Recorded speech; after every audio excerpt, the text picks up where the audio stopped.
komputer tidak terlalu berat bebannya atau tidak terlalu besar beban yang dipergunakan. Tampilan share screen-nya sudah masuk di slide PowerPoint-nya. Masih belum, Pak. Sekarang sudah keluar? Sudah, Pak. Ya, jadi ini adalah yang tadi pembebanan geometri. Kemudian teknik clean up. Teknik clean up, hilangkan subpart yang tidak dialiri. Jadi poin-poinnya adalah kalau ini bagian domain atau zona yang tidak dilalui oleh aliran fluida seperti apa? Ini ya, yang tadi di silang-silang itu seperti baut. Ini tidak dilalui oleh aliran fluida.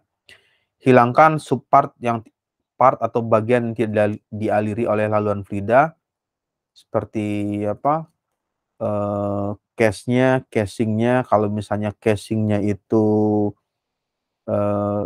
double casing, artinya casing dalam dengan casing luar, sedangkan casing luarnya itu tidak dilalui oleh zona laluan fluida, maka bisa dihilangkan. Lalu yang berikutnya, hilangkan berbagai macam bentuk yang tidak terlalu mempengaruhi aliran seperti chamfer. Chamfer itu ya apa, bagian ini.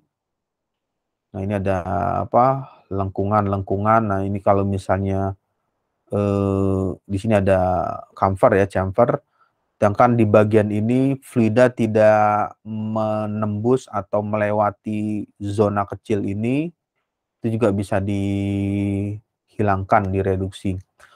Lalu isi bagian yang tidak dialiri fluida sama sekali, isi fill atau bagian yang tidak dialiri fluida sama sekali. Nah, ini bagian yang sebelum di clean up ya. Jadi setelah di clean up seperti ini, disederhanakan, nanti di clean up lagi, disederhanakan lagi yang awalnya ada ini. Ini kalau misalnya ini dinomerin, ini adalah nomor 1, kemudian ini nomor 2, 3, dan ini adalah nomor 4. 1, 2, 3, dan 4.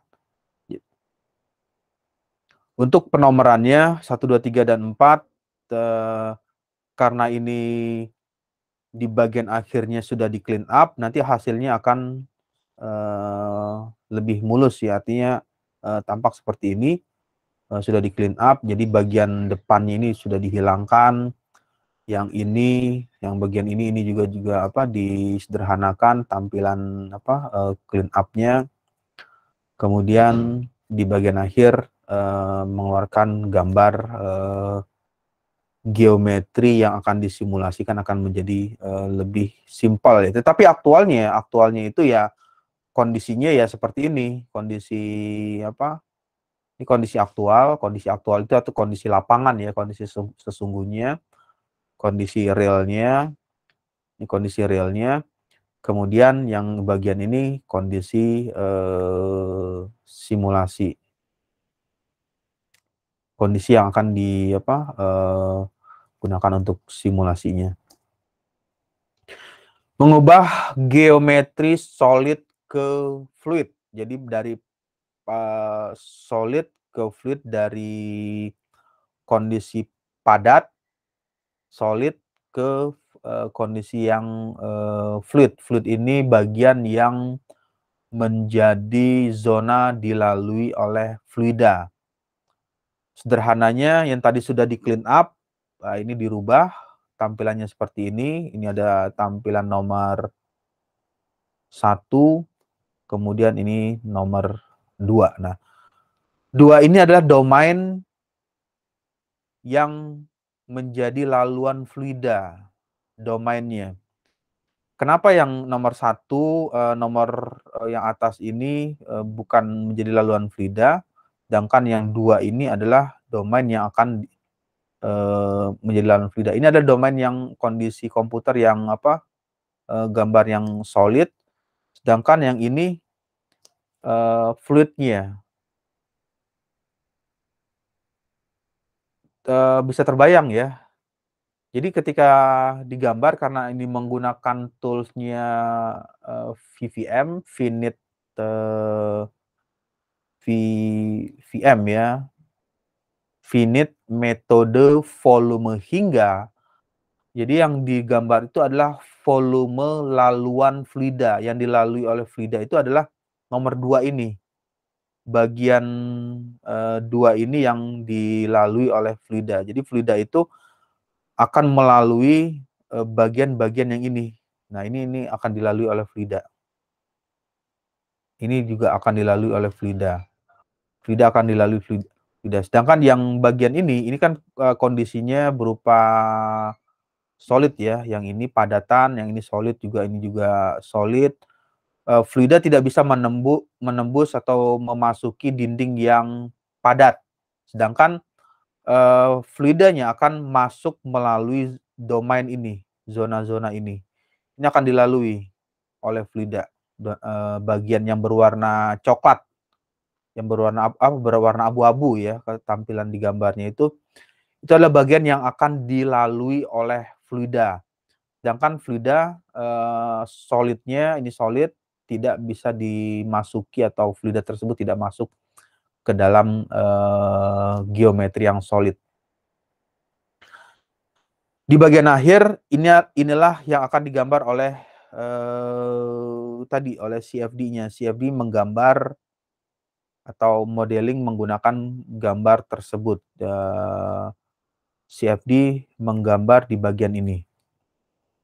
Nah, ketika ini sudah selesai digambar, maka CFD nanti akan membagi-bagi domain menjadi grid ya. Ini akan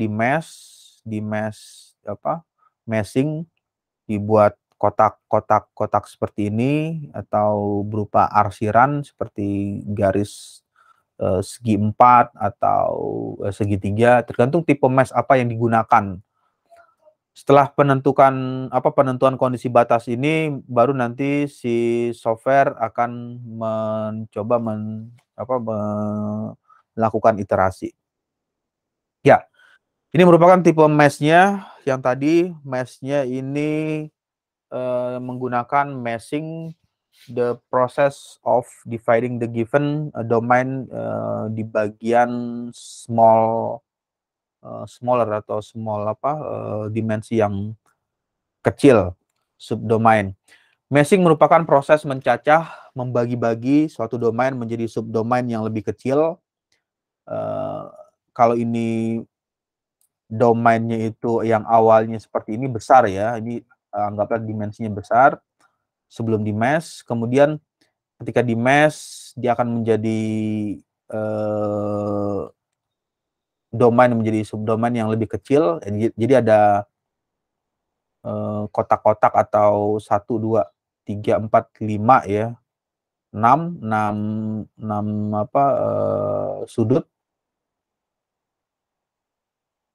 menjadi subdomain yang lebih kecil yang dinamakan dengan sel. Ini disebut dengan sel. Yang ini gambarnya bisa jelas terlihat tampilan gambarnya. Jelas, Pak. Ya, ini kotak-kotak ini yang berbentuk segi 6 ini adalah sel. Ini sel 1, sel 2, 3, 4, 5. Jadi kalau ini dibesarkan 1, 2, 3, 4, 5. Itu adalah selnya.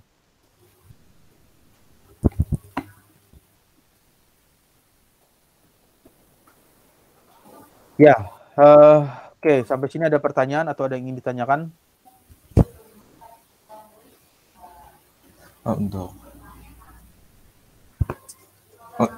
Saya ingin bertanya, Pak, kalau untuk meshing itu kan bentuknya itu beda-beda, bentuknya itu kayak seperti apa ya?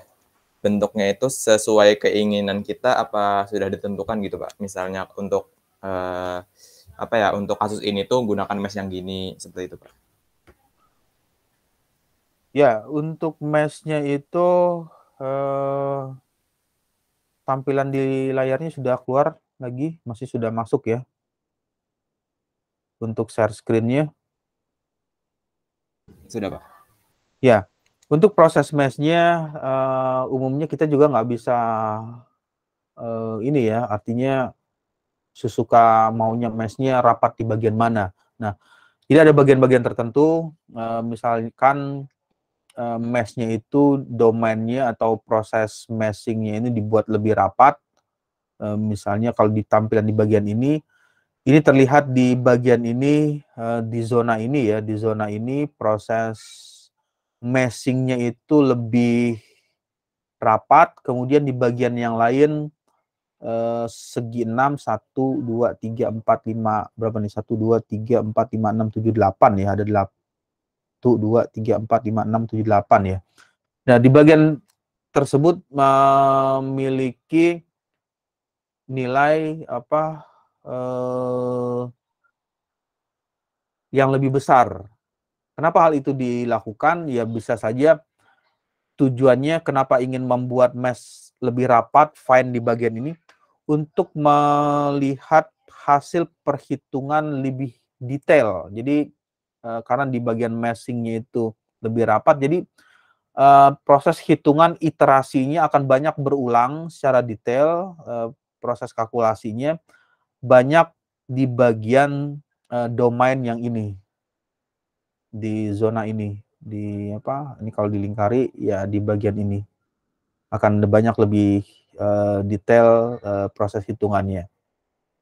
Tujuannya apa ya? Tujuannya banyak. Misalnya ingin mengetahui berapa nilai perubahan distribusi tekanan atau pressure di zona ini, di bagian apa? Ujung dari blade-nya, atau ingin melihat berapa nilai flow, kecepatan aliran fluida yang mengalir di bagian tersebut. Poinnya ketika membuat meshing ya buatlah bagian yang lebih rapat di zona yang mana ingin diamati atau ingin dipelajari secara lebih mendetail untuk hasil simulasinya.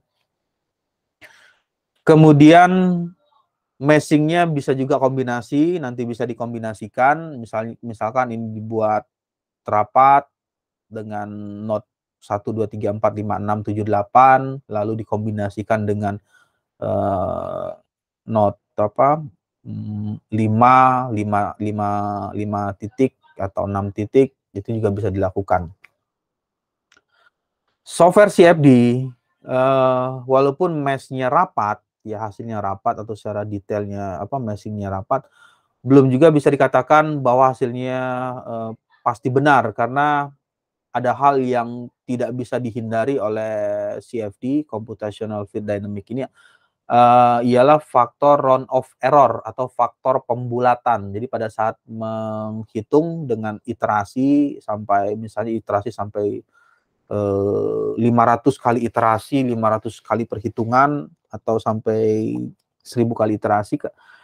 Jadi pada saat melakukan hitungan pertama, iterasi ke-1, ke-2, ke-3, ke-4, ke-5, ke-6, ke-7, dan seterusnya sampai 500 kali, ada faktor yang dibulatkan. Jadi kalau misalnya software ini hanya mampu mendisplay 5 angka atau 6 digit di belakang koma atau 10 digit di belakang koma, tetapi aktualnya masih ada angka-angka yang lain, sehingga dilakukanlah pembulatan. Nah, pembulatan tersebut akan terakumulasi atau akan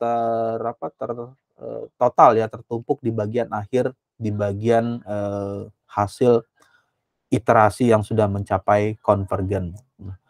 Makanya kalau di jurnal-jurnal jurnal-jurnal internasional itu umumnya kalau simulasi itu selalu ada validasi dalam hal eksperimen. Begitu juga eksperimen juga tidak bisa dikatakan 100% benar, karena eksperimen itu ada hal juga keterbatasan dari kepresisian alat ukur, proses penempatan dari alat ukur, dan lain-lain. Nah, singkat cerita, CFD itu ada errornya, ada kesalahannya. Begitu juga eksperimen atau percobaan juga ada error atau kesalahan yang dimiliki. Semuanya sama-sama error. CFD ada errornya, eksperimen juga ada errornya. Lalu apa yang dilakukan ialah mencoba melihat kecenderungan itu atau tren dari grafik yang diplotting secara bersamaan dari hasil simulasi, dari hasil CFD. Nanti bisa terlihat apakah grafik tersebut antara hasil simulasi dan hasil CFD memiliki hasil yang serupa atau hasil yang sama. Nah, dengan hasil yang serupa dan hasil yang mirip inilah nanti bisa memberikan analisis dan kesimpulan bahwa kondisinya itu ya hampir mendekati dengan apa yang mau disimulasikan atau yang dikerjakan. Ya, lalu di bagian berikutnya adalah variabel-variabel atau umumnya yang ada di bagian simulasi fluid dynamic.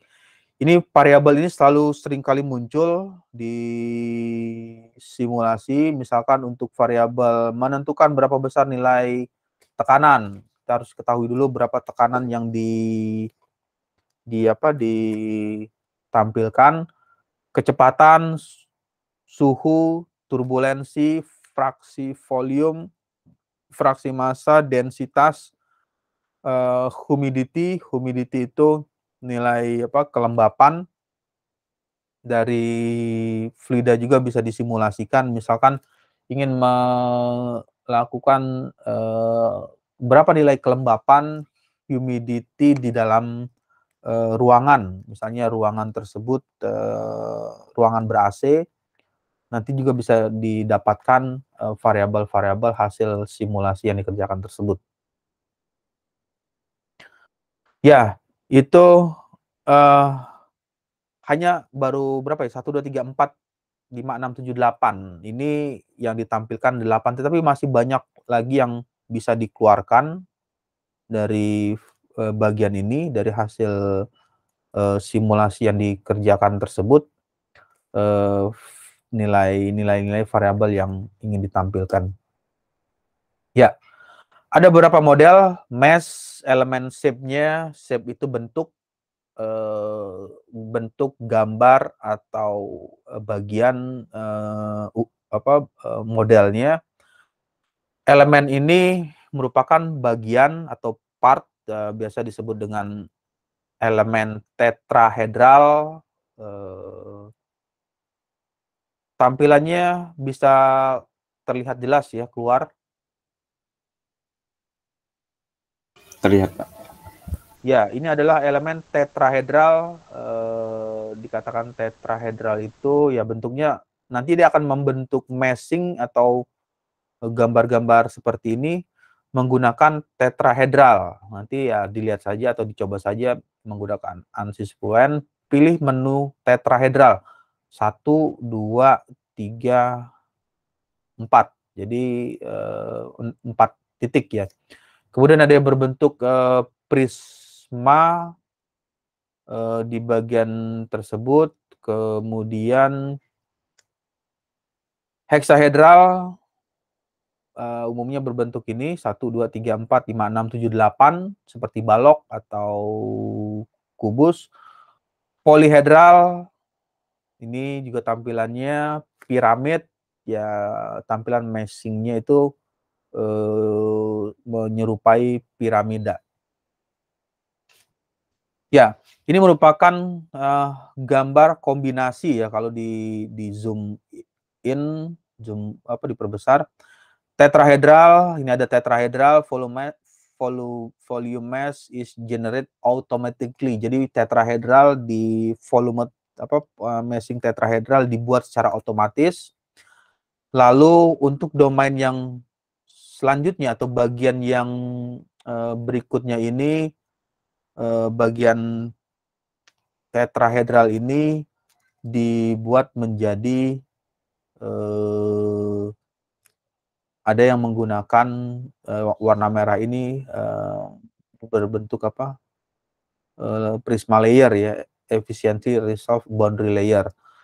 Triangular surface segitiga, permukaannya itu dalam bentuk surface segitiga. Ya, ada beberapa poin lagi ketika menggunakan mesh. Tadi ada pertanyaan, kalau misalnya mesh-nya itu apakah kita bisa memilih? Ya bisa saja dipilih mau menggunakan hexahedral, tetrahedral atau polyhedral, tetapi ada beberapa hal dalam hal misalnya tingkat keakurasian atau tingkat apa hasil yang didapatkan. Untuk tipe mesh yang di bagian ini ada hexahedral. Hexahedral itu yang tadi kalau dilihat hexahedral bentuknya seperti ini. Ini hexahedral, ini adalah hexahedral 1 2 3 4 5 6 7 8. Lalu untuk hexahedral jumlah elemen sel relatif lebih sedikit pada volume geometri yang sama. Akurasi lebih tinggi untuk tingkat keakurasian karena kenapa dia akurasi lebih tinggi? Karena dia memiliki node-nya 1, 2, 3, 4, 5, 6, 7, 8. Jadi ada 8 titik. Jadi kalau ini dilihat lagi, ini kalau dibesarkan ya. Nah ini misalkan ini dititikin. Ini titik 1, 2, 3, 4 ya. Kemudian ini 5, 6, 7, 8.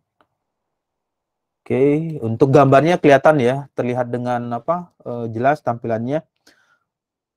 1, 2, 3, 4, 5, 6, 7, 8. Karena dia ada 8 titik, sehingga pada saat fluida tersebut dibuat grid dengan meshing 8 titik, maka software ini akan menghitung dengan persamaan yang digunakan. Misalnya menggunakan persamaan turbulen, dia akan hitung di titik ini. Misalkan menggunakan persamaan turbulen K epsilon ya, K epsilon, dia akan hitung di titik 2.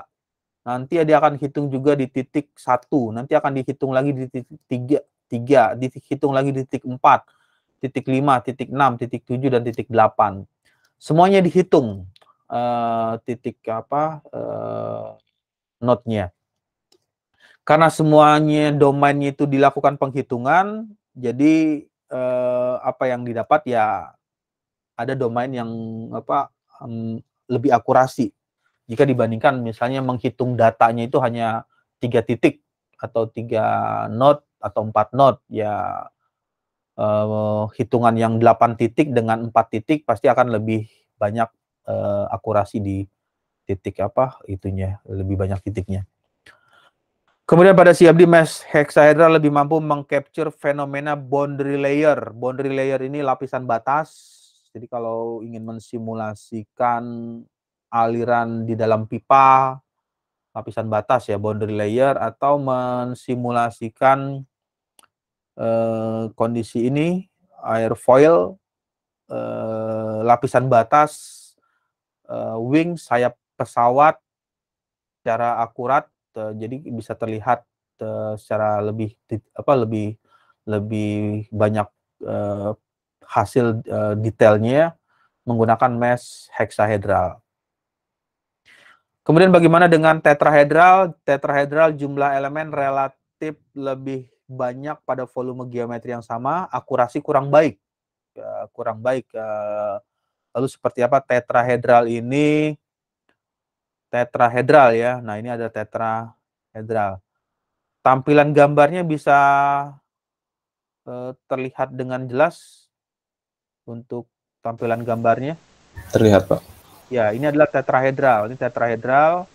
Jadi kalau digambarkan lagi untuk tetrahedral ini 1, 2, 3, 4. Jadi ada 4 titik ya, ada 4 node. Sama seperti yang tadi, misalkan dia hitung dengan persamaan turbulen, berarti dia akan hitung dengan K epsilon. Ini juga dihitung untuk titik 3, titik 4 juga dihitung dengan K epsilon. Kemudian titik 1 juga dihitung dengan K epsilon. Persamaan turbulensi, ya ini juga dihitung dengan K epsilon. 1, 2, 3, 4, tetapi titik yang lain, bagian yang lain dia tidak hitung, diasumsikan ya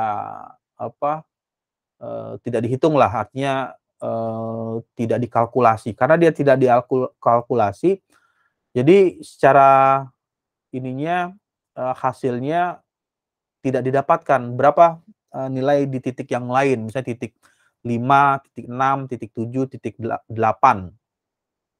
Sehingga bisa dituliskan ya akurasi kurang baik.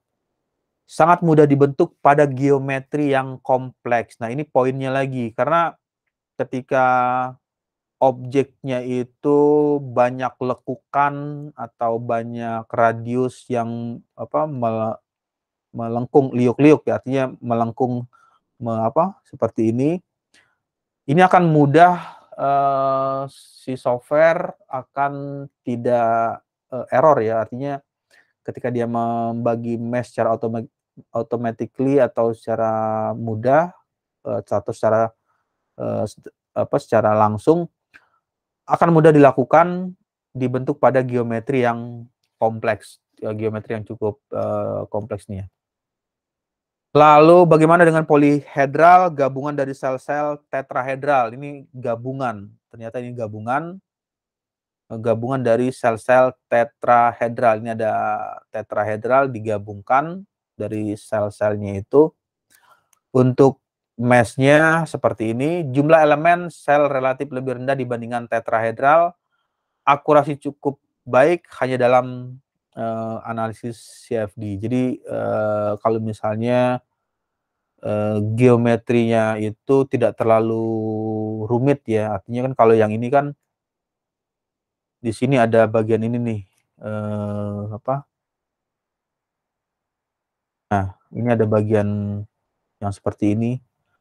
Ini kalau menggunakan hexahedral atau menggunakan bagian yang yang ini, bisa saja itu softwarenya ada tulisan warning atau error meshnya error, meshingnya error. Jadi ketika menggunakan ini meshnya error.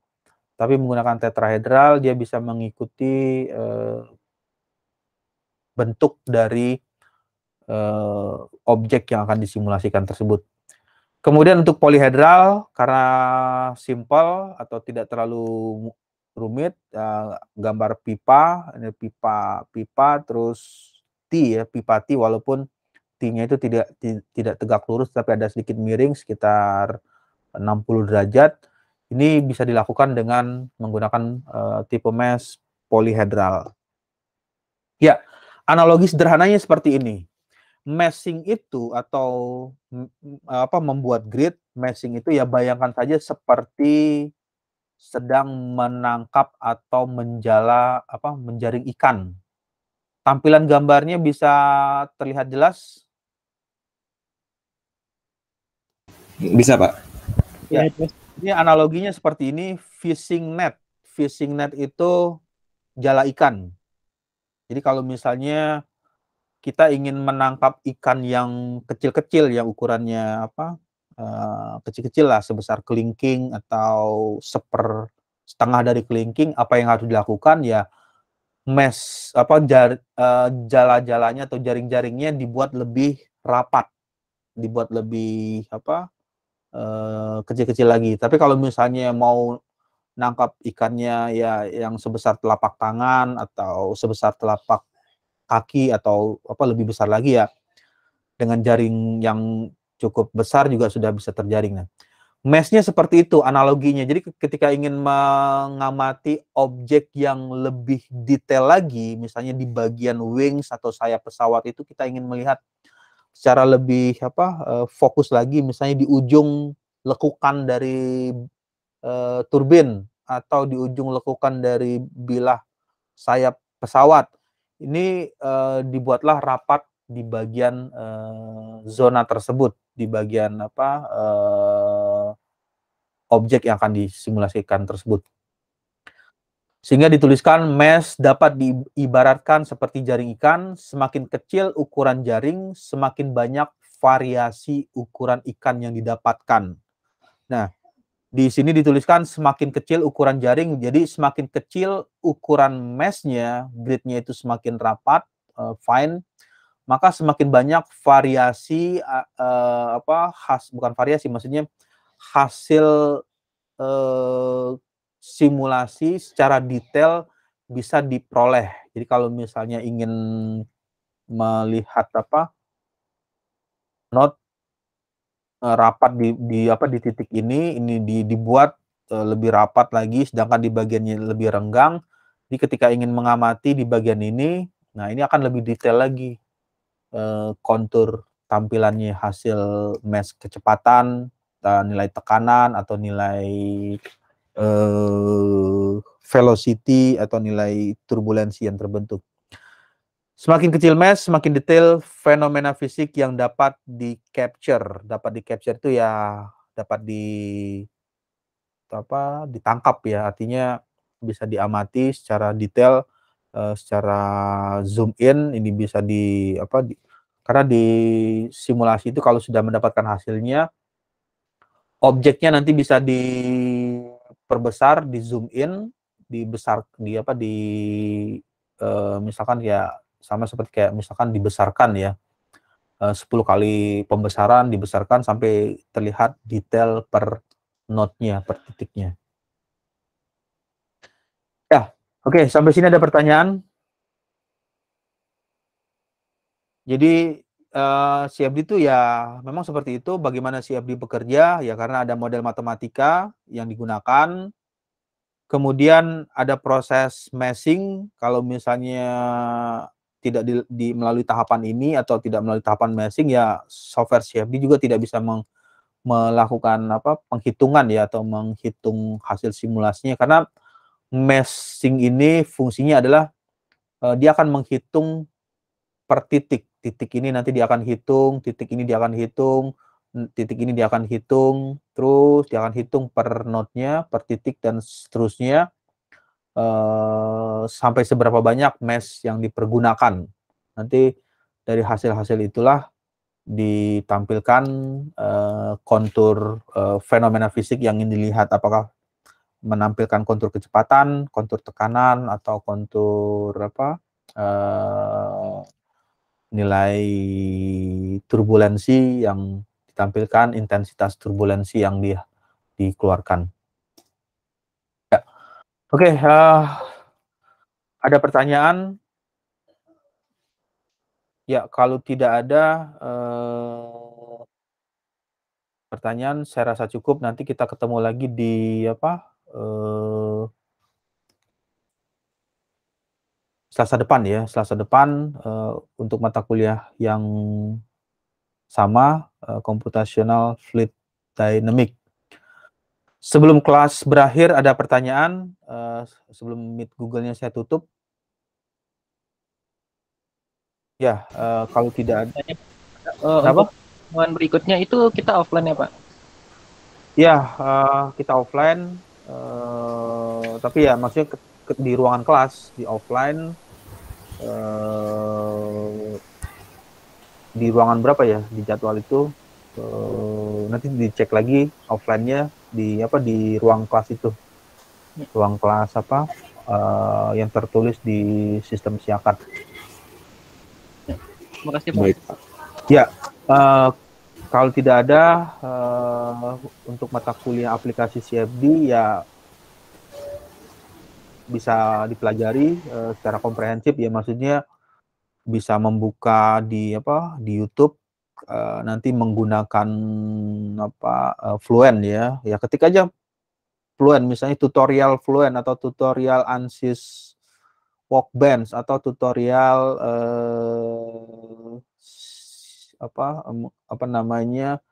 Space Claim. Itu banyak model-model atau langkah-langkah step by step mana memodelkan dari awal sampai akhir sampai mendapatkan gambar hasil simulasinya, video simulasinya.